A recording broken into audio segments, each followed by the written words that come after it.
Assalamualaikum dan salam sejahtera. Salam Malaysia Madani. Guru-guru yang dihormati serta rakan-rakan yang saya kasihi. Pada hari ini, saya ingin berkongsi sebuah cerita tentang kehidupan seorang pelajar sekolah rendah yang penuh dengan cabaran namun tidak pernah berhenti untuk mengejar impian. Namanya Amir. Amir merupakan murid tahun 5 di sekolah kampung. Setiap hari sebelum matahari terbit, Amir sudah bangun untuk membantu ibunya di dapur. Ayahnya pula bekerja sebagai penoreh getah. Kehidupan keluarga mereka sederhana sahaja. Walaupun hidup susah, Amir sangat rajin belajar. Dia percaya bahawa ilmu akan mengubah segalanya. Namun, ada satu perkara yang membuatkan Amir berasa malu.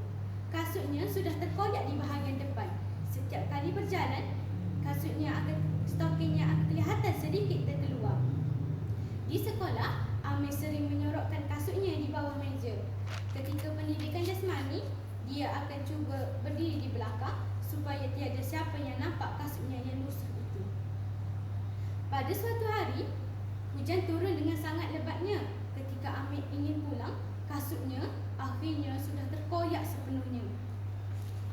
Tapak kasut yang tercabut itu membuatkan Amir tergelincir di tepi jalan. Beberapa orang murid yang lalu di situ mula ketawa. Hahaha, Amir, kasut kau dah buka mulut. Walaupun hatinya sedih, Amir hanya tersenyum kecil. Dia tidak mahu bergaduh dalam diam. Dia menahan air mata lalu pulang.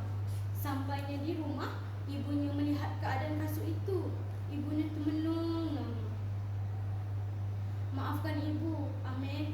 Bulan ini kita belum mampu untuk membelikan kasut baru.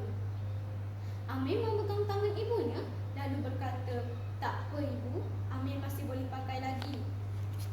Malam itu, Amir belajar seperti biasa di ruang tamu kecil.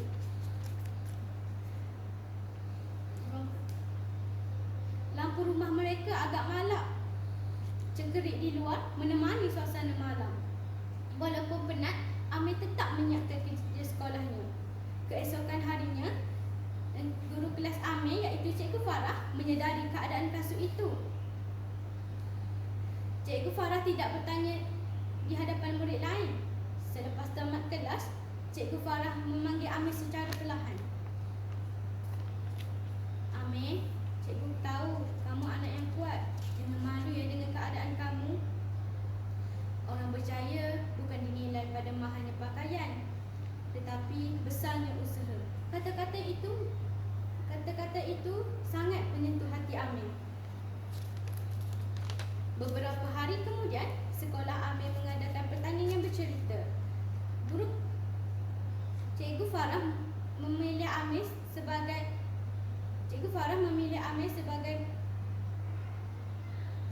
memilih Amir untuk mewakili kelas. Pada mulanya, Amir takut.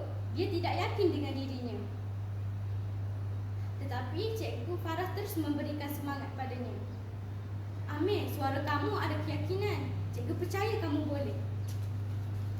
Setiap petang,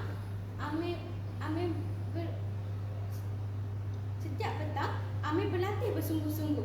Dia berdiri di hadapan cermin kecil rumahnya sambil membaca teks berulang kali. Kadang-kadang, adiknya juga menjadi penonton setia. Hari pertandingan pun tiba. Seluruh dewan dipenuhi guru dan murid. Amir berdiri di atas pentas dengan debaran yang sangat kuat. Tangannya menggigil. Tiba-tiba dia melihat kasutnya yang lama itu. Kasut yang penuh kenangan, kasut yang pernah membuatkan dia malu. Tetapi pada hari itu, Amir berkata dalam hati, bukan kasut itu menentukan siapa aku, tetapi usaha dan keberanian aku.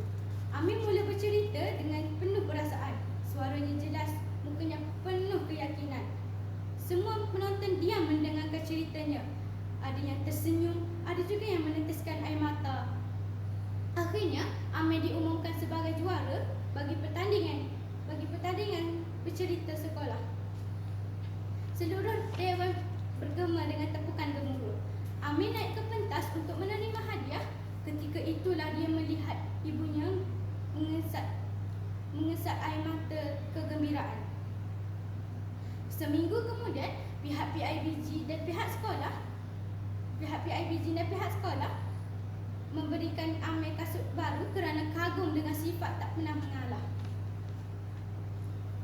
Tetapi yang paling bermakna bagi Amir bukanlah kasut baru itu, tetapi Amir belajar bahawa kemiskinan bukan penghalang untuk berjaya. Rakan-rakan yang saya kasihi, daripada kisah Amir, kita belajar bahawa setiap pelajar mempunyai cabaran hidup masing-masing. Ada yang diuji dengan kesusahan, ada juga yang diuji dengan kegagalan, ada juga yang diuji dengan kehilangan keyakinan diri. Namun, selagi kita rajin berusaha, menghormati ibu bapa dan guru serta tidak mudah berputus asa, kita pasti mampu mencapai impian kita. Ingatlah, bunga yang cantik tidak terus memekar dalam sehari. Begitu juga kejayaan. Ia memerlukan usaha, kesabaran dan doa berterusan. Sekian,